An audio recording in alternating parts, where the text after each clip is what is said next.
Hello.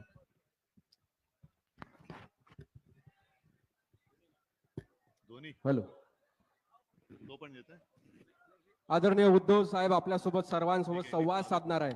मी या गाडगे बाबांच्या भूमीत आणि तुकडोजी बाबांच्या भूमीत त्यांना निमंत्रित करणारा साहेबांबद्दल जास्त बोलणार नाही.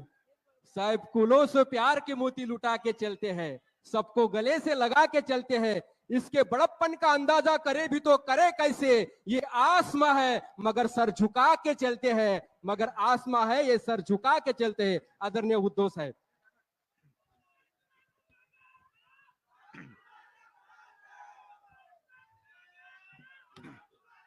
जमलेल्या माझ्या तमाम महाराष्ट्र प्रेमी बांधवांनो, भगिनींनो आणि मातांनो,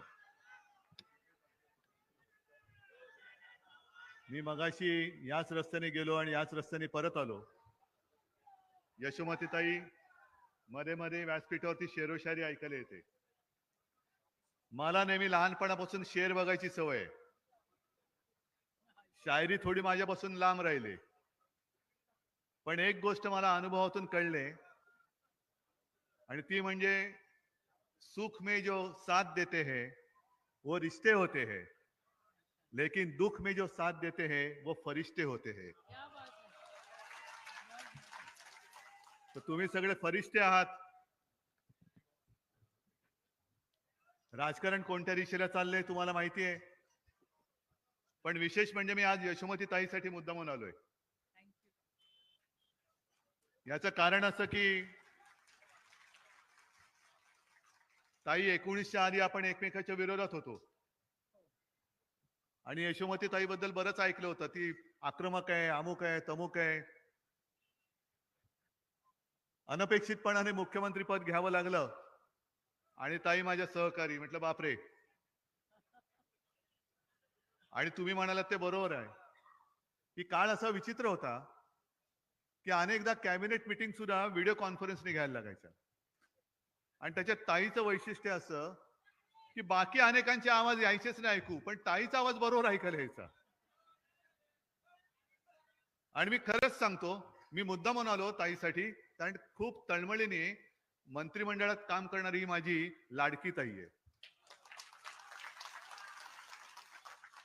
अमरावती म्हटलं, विदर्भ म्हटलं, ऐकायचीच नाही. जे खातं दिलं होतं महिला बाल कल्याण, अशा अनेक योजना आणत होत्या आणि करून घ्यायच्या. बरं, एक तर त्यांचं वैशिष्ट्य म्हणजे पुढे पण तुम्ही कंटिन्यू ठेवणार असेल तर मी सांगतो की यशोमती ताई कोणाचं ऐकत नाही, फक्त माझं ऐकते. नाही, म्हणून आधी वचन घेतलं तुमच्याकडे, तुमच्या समोर, किंवा याच्या पुढे सुद्धा बाकी सगळ्या पद येतात आणि पद जातात. हो, त्याच्यात काय, सत्ता येते, सत्ता जाते, सत्ता परत येणार आहे. कुठे जाते सत्ता, कोण जाऊ देते सत्तेला?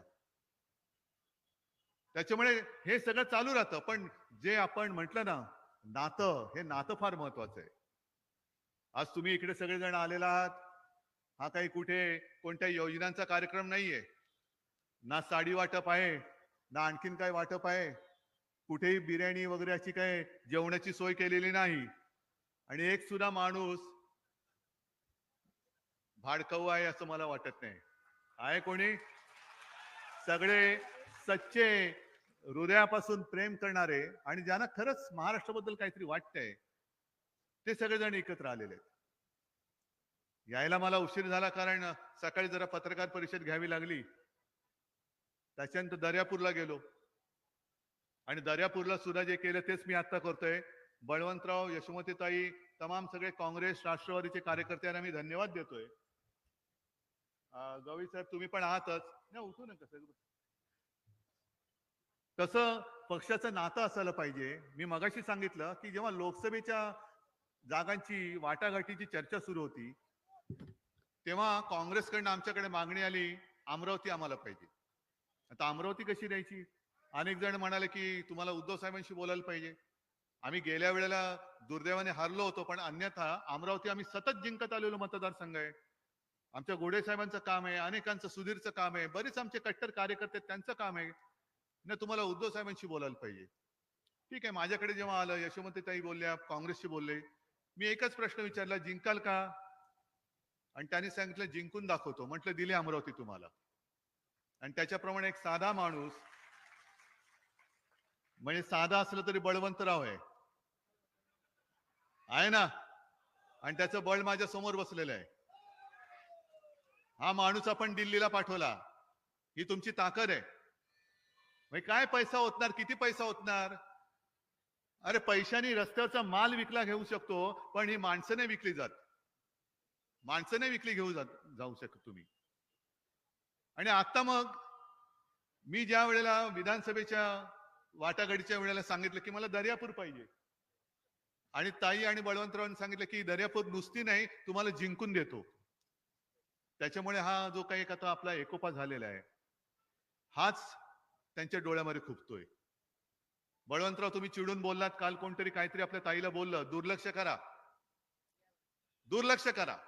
असे अनेक जण बोलत असतात. जर आपण गेलो तर अनेक जण असे बोलत असतात, फिरत असतात. बोलू द्या, लक्ष देऊ नका, कारण ही भूमी पवित्र भूमी आहे. अगदी यशोमती ताई तुम्ही सांगितलं ना, आपल्या रुक्मिणी मातेचं माहेर, गाडगे बाबांची, तुकडोजी महाराजांची, आणि माझं सुद्धा आजोळ हे अमरावतीचं. शिवसेना प्रमुखांची आई म्हणजे माझी आजी ही परतवाड्याची. त्याच्यामुळे ही जी भूमी आहे, ह्या मातीवरती संस्कार आहेत, इथे मातेचे संस्कार आहेत. ज्यांना संस्कार झालेले नाहीत ते काय बोलतील, त्यांच्यामुळे त्यांच्यासाठी आपण आपले संस्कार सोडू नका. त्यांना बोलायचे ते बोलू द्या, तुम्ही दुर्लक्ष करा. जनता जनार्दन बघून येईल त्यांना काय करायचं ते. आणि ते पाहिलं म्हणूनच गेल्या वेळेला तुम्हाला त्यांनी जिंकून दिलेलं आहे. त्याच्यामुळे तुम्ही आता त्यांच्या नादीच लागू नका. त्यांना दुसरं काय येते. चांगल्या गोष्टी बोला म्हटलं तर, जसं शिवसेना प्रमुख नेहमी सांगायचे की साधी अक्षर असतात, अक्षरांचे शब्द होतात, शब्दांच्या ओव्या पण होतात आणि शब्दांच्या शिव्या पण होतात. आपण ठरवायचं आपण काय घ्यायचं. आम्ही ओव्या घेणारी माणसं आहोत, पण याचा अर्थ शिव्या प्रत्येक वेळेला द्याल तर इंगा दाखवणार नाही असं नाही, पण ती वेळ आमच्यावरती आणू नका. एवढंच मला त्यांना हात जोडून मला विनंती करायची. बाकी एकूण निवडणूक मी म्हंटल ना कोणत्या दिशेने चाललेली आहे. सगळं झालं, पक्ष फोडला, चिन्ह चोरलं. मी असं ऐकलं होतं की येत्या 8 तारखेला आपल्या म्हणजे शिवसेनेच्या नाव आणि चिन्हाची सुनावणी होणार होती. आणि 2 दिवस आधीच मी म्हंटल की आता बघू 8 तारखेला सुनावणी होते का बतावणी होते. झालं, पुढे गेली. काय कसला तमाशा मांडलाय, न्यायाचा तमाशा आहे, सगळा खेळ, बाजार मांडलेला आहे, बाजार. खरं म्हणजे न्यायदेवतेबद्दल आम्हाला आदर आहेच, न्यायदेवतेबद्दल आहेच. आता नवीन तिची जी काय मूर्ती आणली, तिच्या डोळ्यावरची पट्टी काढली.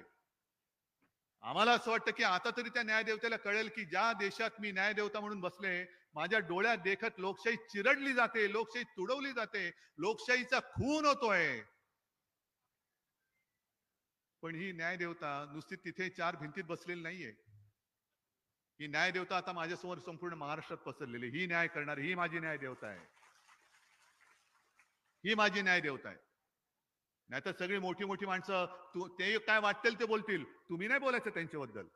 अहो पण आम्हाला न्याय पाहिजे, न्याय पाहिजे. न्याय मागतोय आम्ही, हक्क मागतोय आम्ही, पण त्याला सुद्धा विलंब लागतोय. मग कशाला ते कलम केलेत आणि कशाला संविधान संपवण्याचा जो विषय होता गेल्या निवडणुकीत, तुम्ही सगळ्यांनी कमाल केलीत. कारण संविधान हे मारायलाच निघाले आहेत. अजून होते मी म्हणत नाही, अजूनही प्रयत्न चालू आहेत. संविधान तुम्ही मानणार नसाल, संविधानात लिहिलेल्याप्रमाणे जर तुम्ही वागणार नसाल तर उपयोग काय त्याचा. आणि म्हणून ही लढाई अजून संपलेली नाहीये. मी काल राहुलजींबरोबर होतो, पवार साहेब पण होते, सगळे आपले गवई साहेब पण होते, सगळे आपले मित्र पक्ष होते, कम्युनिस्ट पण होते. आता देवेंद्र फडणवीस जे बोलले की त्या संविधानाचा कवर लाल आहे, म्हणजे कोण आहोत मग आम्ही. अहो मग जेव्हा रक्तदान करतो त्याच्यामध्ये सुद्धा रक्त लालच असतं, म्हणून काय सगळे नक्षलवादी आहेत. सगळे नक्षलवादी आहेत का. आणि तुम्ही जाहिराती करून स्वतःची एवढी लाल करताय, मग तुम्ही कोण आहात. काम शून्य, पण जाहिराती किती. मग त्या जाहिरातीचा पैसा जर एकत्र केला तर आणखीन एक योजना चांगल्या पद्धतीने राबवू शकला असतात. एवढ्या जाहिराती तुम्ही करताय. मग महाविकास आघाडीचं सरकार आपलं होतं, आपण कधी एवढ्या मोठमोठ्या जाहिराती केल्याचं पाहिलं तुम्ही. आम्ही हे केलं, आम्ही ते केलं, ते केलं. आता सगळीकडे शेतकरी आहेत ना, मला प्रामाणिकपणे सांगायचं की आपल्या सरकारने केलेली कर्जमुक्ती किती जणांना मिळाली होती? खरं सांगायचं, खोटं बोलायचं नाही. नक्की मिळाली होती? मग एक तरी कार्यक्रम मी यशोमतीताई तुमच्या गावातून केला होता, दिली की नाही कर्जमुक्ती, दिली की नाही कर्जमुक्ती, केला होता तमाशा? कारण आम्ही काही उपकार नव्हते केले, आम्ही तुमच्या हक्काचं होतं, तुमच्याच पैशातनं जे सरकारला येणं येतं त्यातनं तुमच्या हक्काचं आम्ही दिलं होतं. आम्ही आमचं कर्तव्य केलं होतं, उपकार केलेले नव्हते. आम्ही कर्तव्य बजावलं. अगदी करोना काळामध्ये सुद्धा यशोमतीताई तुम्हीच सांगितलं होतं आणि आपण ती योजना केली की करोनामुळे ज्या मुलांचं बालकांचं ज्यांना पालकत्व गमावलंय त्यांची जबाबदारी आपण घेतली होती, आपण केली होती. आपत्तीमध्ये शेतकऱ्यांना नुकसान भरपाई मिळत होती की नव्हती? हे सगळे जरा आठवा, कारण हेच ते पुसून टाकायला निघालेत. आता सुद्धा मी आलो, लोकसभेला आलो होतो, प्रश्न तेच आहेत. सोयाबीनला भाव नाही, कापसाला भाव नाही, याला भाव नाही, डाळीला भाव नाही, भाव पडलेत. आणि या 3 भावांना बरे भाव द्यायचे आपण? हे नुसते भाव खाऊ लोक, जाऊ तिथे खाऊ. कशाला द्यायची आहे ना मतं? सोयाबीनला सुद्धा आपल्या काळामध्ये जे एक भाव दिला होता 10,000 रुपये, 12,000 रुपये वगैरे जो होता, आता तुम्हाला तेवढाच मिळतोय का? मगाच्या सभेत मी विचारला प्रश्न, मला म्हणाले आता जेमतेम 3,000 मिळतोय. कापूस खरेदी होते, कारण सांगितलं ते कापूस ओला आहे. डाळीचे भाव पडलेत. सोयाबीनचं तेलाची आयात होते, डाळीची आयात होते. मग माझ्या शेतकऱ्याने जायचं कुठे? बरं, हे झालं शेतमालाचं. शेतीचा खर्च जो आहे तो कमी होतोय का? प्रत्येक अवजारावरती जीएसटी आहे, खतावरती जीएसटी, कीटकनाशकावरती जीएसटी, ट्रॅक्टरवरती जीएसटी, सगळ्यांवरती जीएसटी. म्हणजे एका बाजूने महागाई वाढते, पण हातात मध्ये काय मिळत नाहीये. म्हणजे मला आता हे 3-4 महिन्यापूर्वीच आपली जी लोकसभेची निवडणूक झाली तेव्हाही मी फिरत होतो आणि तेव्हा शेतकऱ्यांनी मला सांगितलेलं, आता कल्पना नाही मला, पण त्यांनी सांगितलं की उद्धवजी आम्हाला साधारणतः 1,00,000 रुपयांचं खत हे वर्षाला लागतं. तो शेतकरी कोणती शेती करत होता, किती एकर शेती होती मला नाही माहित, पण तो असाच गर्दीत भेटला आणि मला बोलत होता. म्हटलं मग अहो 1,00,000च्या खतावरती जर का 18% जीएसटी असेल, नंतर त्यांनी कदाचित कमी केली असेल, म्हणजे किती गेले? 1,00,000तनं 18,000 हे आधीच काढून घेतले आणि वर्षातनं आम्हाला म्हणे प्रधानमंत्री काय सन्मान योजना म्हणून 12,000 देणार, 6,000 रुपये नाही 6,000 देणार ना, 6,000 देणार, म्हणजे 12,000 आधीच त्यांच्या खिशामध्ये. मग त्यातलेच काढणार आणि 1,500 लाडकी बहीण म्हणून देणार. काल राहुलजींनी जो एक हिशोब मांडला की आपल्याला माहिती नाहीये आपण जे काय आयुष्य जगतो आहोत, आपल्याकडनं कसे आपला खिसा कापतायत, कुठेही गेला आणि काही घेतलं का जीएसटी येतो. आणि मग राहुलजीने एक हिशोब मांडला की ह्या सगळ्या गोष्टी जर का आपण व्यवस्थितपणाने एका कुटुंबियानी म्हणून विचार केला तर वर्षाकाठी प्रत्येक कुटुंबाकडनं साधारणतः 90,000 रुपये हे जीएसटीच्या पोटी सरकार खातं आपलं. 90,000 रुपये. मग कमवणार कसं, जगणार कसं, मुलांचं शिक्षण होणार कसं? आणि म्हणून आपण जे काही ठरवलेलं आहे, एक तर मुलींना शिक्षण मोफत दिले जाते, चांगली गोष्ट आहे. आपलं सरकार आल्यानंतर मी तर ठरवलेलं आहे की जसं माझ्या महाराष्ट्रातल्या मुलींना मोफत शिक्षण दिलं जातं, तसंच माझ्या महाराष्ट्रातल्या मुलांना सुद्धा मी मोफत शिक्षण देणार, नक्की देणार. का तुम्ही भेदभाव करताय? ती जी घोषणा आहे ना, मुलगी शिकली प्रगती झाली, अहो मग मुलगा शिकला तर विकास नाही का होणार? आता मुलगा आणि मुलगी भेदभाव करायचा कशाला? मग कशाला गाडगेबाबांचे विचार आपण ऐकायचे, तुकडोजी महाराज, सावित्रीबाई फुले यांची नावं घ्यायची कशाला? तो जो काय काळ होता की महिलांना शिक्षण मिळत नव्हतं, त्यावेळेला ज्योतिराव फुले आणि सावित्रीबाई फुले यांनी धाडस केलं, पारतंत्र्य होतं. अगदी त्यांच्या अंगावरती शेणमार झाला, धोंडमार झाला, ऐकले नाहीत. आणि त्यांनी जर का तेव्हा ती क्रांती केली नसती तर माझ्या देशातल्या महिला या कोणत्या अवस्थेत आज असत्या, हा विचार सुद्धा आपल्याला करता येणं शक्य नाही. मग आज आम्ही त्या परिस्थितीत आहोत. मुलींना आपण मोफत शिक्षण देऊ शकतो. मग मुलींना मोफत शिक्षण देतो, मग मुलांना पण दिलं पाहिजे. कारण शिकल्यानंतर, मोठा झाल्यानंतर आपला मुलगा किंवा मुलगी स्वतःच्या कष्टाने 1 रुपया जेव्हा कमवून आणतो ना, तेव्हा त्या आई बापाला आपल्या जन्माचं सार्थक झाल्याचं सुख असतं. की बस म्हणे माझा मुलगा आता स्वतःच्या पायावर उभा राहिला, माझी मुलगी स्वतःच्या पायावर उभी राहिली. त्या आयुष्यभर तुमचे पैसे घेत राहायचे? नुसत्या निवडणुका आल्यानंतर तुम्ही योजना देता पण आमच्या रोजगाराचं काय? रोजगार कुठे? कुठे गेले रोजगार? उद्योग कुठे गेले? अरे तुम्ही बोलतच नाही. जोरात जिकडे उद्योग गेले तिथपर्यंत आवाज गेला पाहिजे. कुठे गेले उद्योग?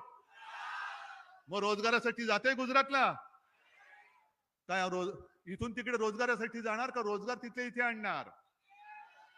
आणि म्हणूनच माझा स्पष्ट आरोप आहे की यांना महाराष्ट्र लुटायचा होता म्हणून आपलं महाविकास आघाडीचं सरकार यांनी गद्दारी करून पाडलं. हा माझा आरोप आहे. खोडून टाका, खोडून दाखवा मला. याचं कारण मी तिकडे बसलो होतो मुख्यमंत्री म्हणून. यशोमतीताई सारखी एक चांगली वाघीण आणि बाकीचे माझे सहकारी माझ्या सोबत होते. गद्दार होऊन पळाले गुजरातला, ते सोडून द्या. पण मी मुख्यमंत्री असताना कोणी असेल माझ्या महाराष्ट्राकडे वाकड्या नजरेने पाहायची त्याची हिंमत नव्हती. उद्योग पळवणे तर दूरच राहू द्या, पण नुसतं वाकड्या नजरेने बघायची हिंमत नव्हती. आज तुम्ही गद्दारी करून सरकार पाडलं. सगळं काही गुजरातला घेऊन जात आहे. बरं, गुजरातच्या हक्काचं असेल गुजरातला जरूर द्या. आमचा काय आकस नाही गुजरात बद्दल, पण सगळं काही गुजरातला. म्हणजे काल मी धारावीचा मुद्दा मांडला. धारावी तुम्हाला कल्पना नाही मुंबईमध्ये कुठे आहे, तो विषय वेगळाच आहे. पण किती कपट कारस्थानी ही लोक आहेत. पहिल्यांदा जेव्हा मोदी पंतप्रधान झाले तेव्हा काय जाहीर केलं त्यांनी? Mumbai Ahmedabad bullet train. कोणाला गरज आहे, कोणाला गरज होती, कोणाला गरज लागणार आहे, काही माहिती नाहीये. पण हा योगायोग समजायचा का की धारावीची जमीन आणि त्या माध्यमातून मुंबईची 1000 एकर जमीन अधिक ही अदानीच्या घशात टाकली, आणि बरोबर जिकडे धारावी आहे त्याच्या बाजूला बुलेट ट्रेनचं स्टेशन की जिकडे बसला की गेला अहमदाबादला. म्हणजे कोणासाठी चाललंय सगळं? मी तर तुम्हाला आवाहन करायला आलेलो आहे. राज्य तर आपलं येणारच, तुम्ही आणणारच, त्याच्याबद्दल मला काही चिंताच नाहीये, शंकाच नाहीये. पण मी ग्रामीण भागात फिरताना तुम्हाला मी आवाहन म्हणजे विनंती करायला आलेलो आहे की नुसतं तुमच्या गावापुरतं मर्यादित राहू नका. आपलं सरकार आणा आणि मुंबईमध्ये तुमच्या हक्काच्या राजधानीमध्ये मानाने राहिला या, सन्मानाने राहिला या. कारण आपलं सरकार आल्यानंतर जी जमीन अदानीच्या घशामध्ये आणि फुकटात घातलेली आहे, मिठागर घातली, टोल नाके घातले, ती सगळी आपण काढून घेणार आणि तिकडे माझ्या महाराष्ट्रातल्या भूमिपुत्राला परवडणाऱ्या किमतीमध्ये मी घरं ही तुमच्यासाठी बांधून देणार आहे. आता शिक्षणाची सोय झाली. तुम्ही म्हणाल अहो आम्ही फुकट शिकलो, पण शिक्षण पण फुकट गेलं. तसं नाही. शिकल्यानंतर मग करायचं काय? या मुंबईत या, तुमच्या हक्काच्या राजधानीमध्ये या. आता हे सगळे जे आहेत ना, देवा भाऊ, हा भाऊ, दाढी भाऊ, जॅकेट भाऊ, काय उपयोगाचे नाहीत तुमच्या. काही उपयोगाचे नाहीयेत. या विदर्भातून भाजपला भरभरून तुम्ही सगळ्यांनी त्यावेळेला दिलं होतं म्हणून मोदीजी प्रधानमंत्री होऊ शकले होते आणि देवेंद्र मुख्यमंत्री होऊ शकले होते. मग काय दिलं तुम्हाला विदर्भाला? ना शेतकऱ्याला त्याच्या हमी भाव देत, ना शेतकऱ्याला कर्जमुक्त केलं, ना शिक्षणाची सोय, ना रस्त्यांची सोय, पिण्याच्या पाण्याची सोय, घरांची सोय, काही नाहीये. शेतकऱ्यांचं उत्पन्न दुप्पट झालं. एका तरी शेतकऱ्याचं उत्पन्न दुप्पट झालं असेल तर सांगा, मी काही हरायला तयार आहे. आजचे दिन आले, प्रत्येकाच्या खात्यामध्ये 15 लाख आले. म्हणजे तुम्हाला फसवलं कसं? 15 लाख देतो सांगून 1500 देत आहेत. 15 लाख देतो बोलले, आता फक्त 1500 देत आहे. यांना काय वाटलं माझ्या महाराष्ट्रातली जनता म्हणजे काय किडे मकोडे आहेत की काही करा? अरे एकदा फसलो, दोनदा फसलो, तिसऱ्यांदा महाराष्ट्र नव्हता फसला. महाराष्ट्राने तुमच्या फुग्यातली हवा काढली होती. दुर्दैव असं देशाचं की इतरत्र जे काय त्यांना मिळालं त्याच्यामुळे तुम्ही कसे तरी रखडत रडत खडत हे तिकडे जाऊन बसलात. काल परवाकडे ते योगी आदित्यनाथ येऊन गेले. मला आता यशोमतीताईंनी सांगितलं ते काय बोलले. हे काय योगी आहेत, त्यांच्यावरती कोणी संस्कार केले असतील मला माहिती नाहीये. नाही असू शकतं कोणाचे संस्कार कोणाला माहित. पण इकडे येऊन त्यांनी सांगितलं काय? बटेंगे तो कटेंगे. कोण कापणार तुम्हाला? कोण कापणार? कोण? आम्ही सगळे एकत्र आहोत. आम्ही एकत्र आहोत. कोण कापणार? हिंमत आहे कोणाची? मी मुख्यमंत्री असताना कोणाची हिंमत होती? कारण सगळेच सोबत होते. मी जात पात धर्म बघितलं नाही. माझ्या महाराष्ट्राची लेकरं म्हणून सगळ्यांना सांभाळण्याचं काम मी करण्याचा प्रयत्न केला. करू शकलो की नाही तुम्हाला माहिती.